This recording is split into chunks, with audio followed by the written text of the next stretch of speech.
America में जो आदमी 10 साल तक यानी कि 40 क्वार्टर्स तक हर 3 महीने में होता है, एक पेमेंट करता है सोशल, जिसको हमारे यहाँ बोलते हैं प्रोविडेंट फंड, उस तरह का फंड होता है, उसकी पेमेंट करनी होती है। भारत में दांत दर्द हुआ, उठे चले गए, डॉक्टर साहब देखो जरा, अरे हाँ बैठो बैठो, देखा, ठीक कर दिया, निकाल भी दिया, हो गया।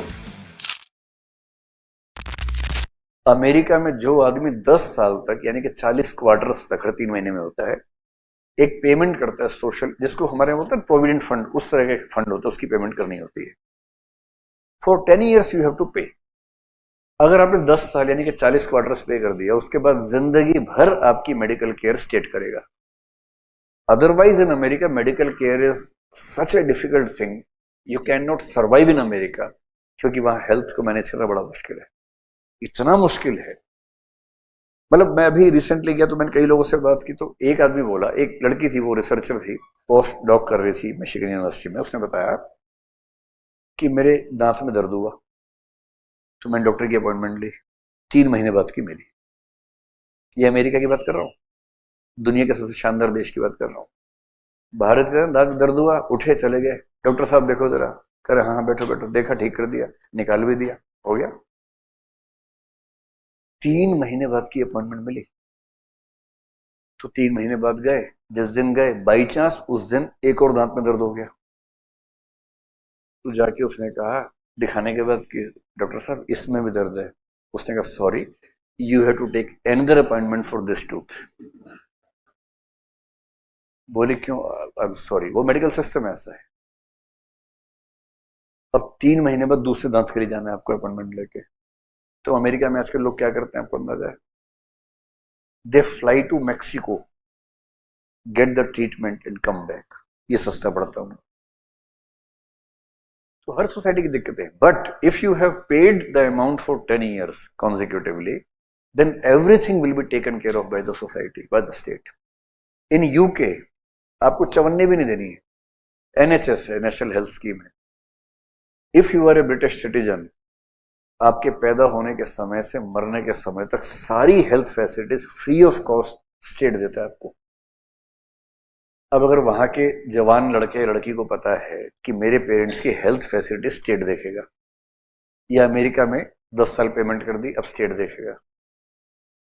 यहां तक कि जो बूढ़े लोग हैं, पता है क्या लेवल है वहां पर विकसित देशों में। आप लोग विकसित देशों कई बार रिसर्च देखते हैं कि वेस्ट से आ रहा है, खराब होगा, ऐसे मत देखो भाई, कंपैरिजन ठीक से करना चाहिए।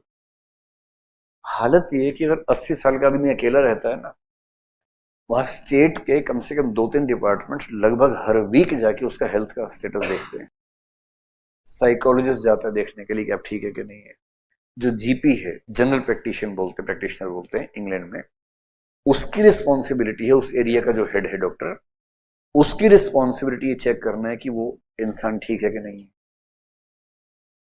डॉक्टर को नहीं, मतलब पेशेंट को नहीं जाना है, डॉक्टर को जाना है उसे घर पर देखना। हर एक घर पर एक सिस्टम लगा हुआ है, एक बस वो बटन दबाने की देर है, खटाक से पुलिस डॉक्टर सब पहुंच जाते हैं, वो सारा ध्यान रखते हैं आपका। उसके बाद अगर 1 साल भी रहना पड़ गया हॉस्पिटल में, 1 साल तक सरकार रखेगी, पैसा खर्च नहीं होगा। और वहां का हॉस्पिटल सरकारी टाइप का नहीं होता है, मतलब बहुत सुविधाओं के साथ होता है। When almost all the care is being provided by the state, and this happens primarily in the East European countries. आप हंगरी में जाके देखें, या ये जो चेक है, स्लोवाकिया है, या ऑस्ट्रिया है, इन सब में अगर देखेंगे, इन सब में हेल्थ फ्री है almost, and at very good level. हाँ, प्राइवेट आदमी के लिए बड़ी तबाही है वहां पर। अगर आपने सोचा कि मैं दांत दिखा दूं, अगर आपको बहुत एग्जाम्पल्स में रुचि हो ना, कोविड का एग्जाम्पल देखिए अमेरिका क्या है। एग्जाम्पल पर्सनली देना ठीक नहीं, पर मैं हल्का सबको हिंट कर रहा हूं। उसने अमेरिका में शिफ्ट किया, अब उसका लक सोचिए, मेरे बराबर का एकदम है, प्रोफेसर है वहां। शिफ्ट करते ही बाई चांस कोविड हो गया उसको, सेकेंड वेव, जो खतरनाक वेव थी, तब कोविड हो गया। अभी शिफ्ट किया ही था, मेडिकल इंश्योरेंस ले नहीं पाया था। वहां मेडिकल इंश्योरेंस के बिना आप जिंदा नहीं रह सकते। He could not take the medical insurance, उससे पहले ही कोविड हो गया उसको। तो लगा ठीक हो जाएंगे, 3-4 दिन बाद लगा कि नहीं बचेंगे, तो इमरजेंसी में डायल किया हॉस्पिटल, वो खटाक से आए, लेके चले गए। ये अच्छी बात है, हिसाब हिसाब बाद में कर लेंगे, अभी अब चलो पहले बचाते हैं आपको। 15-20 दिन रहा, कुछ आईसीयू में भी रहा, बट फाइनली ही रिकवर्ड। और उसके बाद उसने पूछा कि मेरे पास मेडिकल इंश्योरेंस तो नहीं है, बोले then you will have to पे।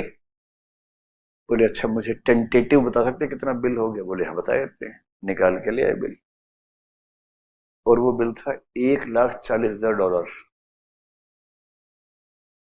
Which comes to 1,20,00,000 almost. 1,20,00,000 का बिल आया उसका, कोविड का। समझ रहे हैं? ये अमेरिका है। तो इसने कहा ये बताओ कि ये तो मैं जिंदगी में पे नहीं कर पाऊंगा,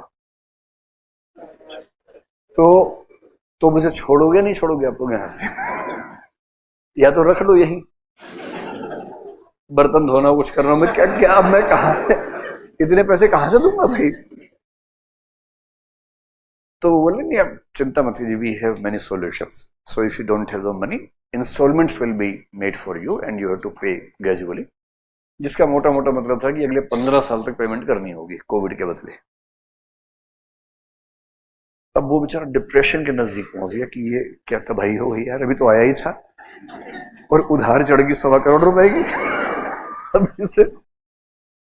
लेकिन भला हो जो बाइडेन का, उसी समय बने थे प्रेसिडेंट अमेरिका के, कोविड सेकेंड वेव से कुछ पहले बने थे। इतने में एक स्कीम आ गई, और स्कीम ये आ गई कि any patient, any American who does not have the medical insurance, and if he gets COVID and gets admitted to the hospital, all the bills will be paid by the federal government.